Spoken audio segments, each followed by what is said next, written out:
اچھا اگلا سوال یہ ہے جی کہ مفتی محمد اسحاق صاحب رحمہ اللہ تعالیٰ اپنی وفات سے پہلے مجھے یہ بات خود سنائی بھی ہے انہوں نے کہ فیصل آباد میں غالباً ایک بہت بڑے مجتہد اعظم ہوا کرتے تھے اہل تشیع کے ان کے زمانے کے، بلکہ ان سے بھی سینئر تھے، مفتی محمد جعفر حسین صاحب، جو انہوں نے بر صغیر پاک و ہند میں پہلی بار نہج البلاغہ کا ترجمہ شریف کیا تھا اور اس کی شرح کا بھی ترجمہ کیا تھا۔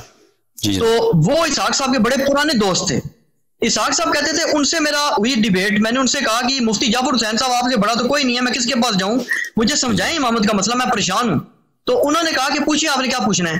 تو انہوں نے کہا جی کہ آپ نے نہج البلاغہ کا پورا ترجمہ کاٹ ڈالا ہے، پوری نہج البلاغہ میں ایک جگہ آپ کو ملا کہ حضرت مولا علی علیہ السلام نے واشگاف الفاظ میں بار بار کلیئر کٹ کے بات کی ہو، بالکل حجت تمام کی ہو عوام الناس پر کہ لوگوں مجھ پہ ایمان لاؤ، مجھے اللہ نے امام مقرر کیا جیسے نبی اپنی دعوت پیش کرتا ہے۔ تو وہ کہتے ہیں کہ آگے سے مفتی جعفر حسین صاحب نے فرمایا کہ اگر وہ کر دیتے تو انہوں نے کون سی مان لینی تھی، انہوں نے باقی مان لی تھی۔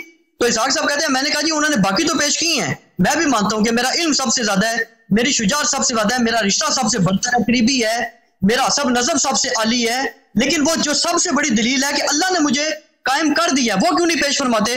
تو مفتی جعفر حسین صاحب کہتے ہیں جی باقیوں نے تو لوگوں نے ان کی باقی کون سی مان لی تھی؟ تو وہ کہتے ہیں اسحاق صاحب کہتے ہیں میرا ان کو یہ جواب تھا کہ باقی مانے یا نہ مانے ان کے فیصلے تو اللہ کرے گا، حضرت مولا علی علیہ السلام تو حجت تمام کرے نا۔ تو اس پہ آپ کی کیا رائے ہے؟ جی جناب، اب میں آپ کی خدمت میں کیا عرض کروں، مولوی اسحاق صاحب کا یہ نقل ہے کہ مفتی جعفر مرحوم نے یہ کہا ہے، تو یہ جملہ کہا ہو شاید نہ کہا ہو، شاید مثلا نقل میں کوئی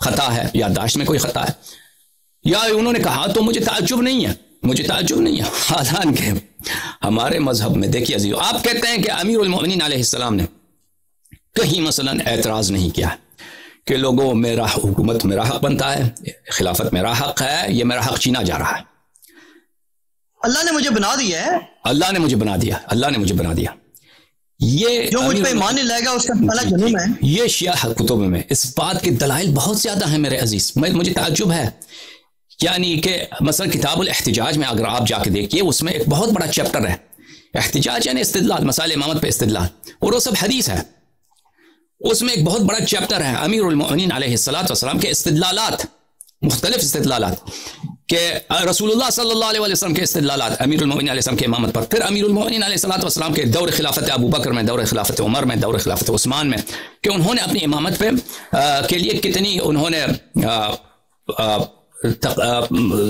کتنی جو ہے وہ کیا ہے خطبے دیے ہیں، کتنے استدلال کیے ہیں، مناظرے کیے امیر المؤمنین علیہ السلام نے۔ میں آپ کو صرف ایک روایت دکھاتا ہوں میرے عزیزو، اس وقت بہت میں جلدی سے پڑھوں گا، یہ روایت خطبہ بہت لمبی ہے، میں بہت کچھ اس کے چند فقرے آپ کی خدمت میں عرض کروں گا کہ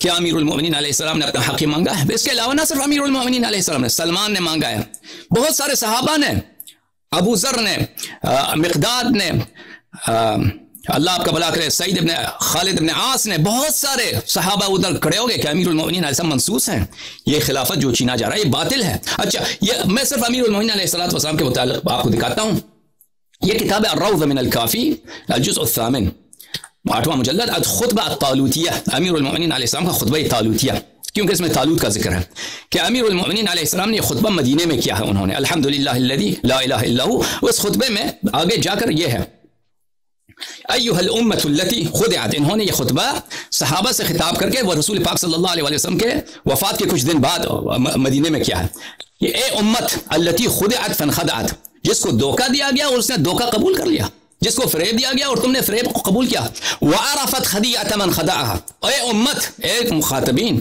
اور تم کو پتہ ہے کہ دھوکہ دینے والا کون ہے، تمہیں فریب دینے والا کون ہے، فاصرت علی ما عرفت، اور تم کو اور اسی راستے پر، اور تم کو پتہ ہے کہ تم غصب کے راستے پہ جا رہے ہو، دھوکے کے راستے پہ جا رہے ہو، فریب کے راستے پہ جا رہے ہو، اور اسی پہ تم اصرار کرتے جا رہے ہو، واتبعت اهواءها، اور تم اپنے خواہشات کے، اپنے احوا کا، اپنے میول نفسانیہ کے اتباع کر رہے ہو، وضربت فی اشواق غوایتها، وضربت فی اشواق، اشواق بولتے ہیں رات کی تاریکی کو، گمراہی کے اندھیرے میں، گمراہی کی ظلمات میں آگے بڑھتے جا رہے ہیں، وقد استبان لها الحق فصدت عنه، اور حق آپ کے لیے واضح ہے اور حق سے آپ پیچھے ہٹتے ہیں، والطریق الواضح فتنکبته، اور طریق واضح، صراط واضح آپ کے لیے کھلا ہے اور آپ نے وہ راستہ چھوڑ دیا ہے،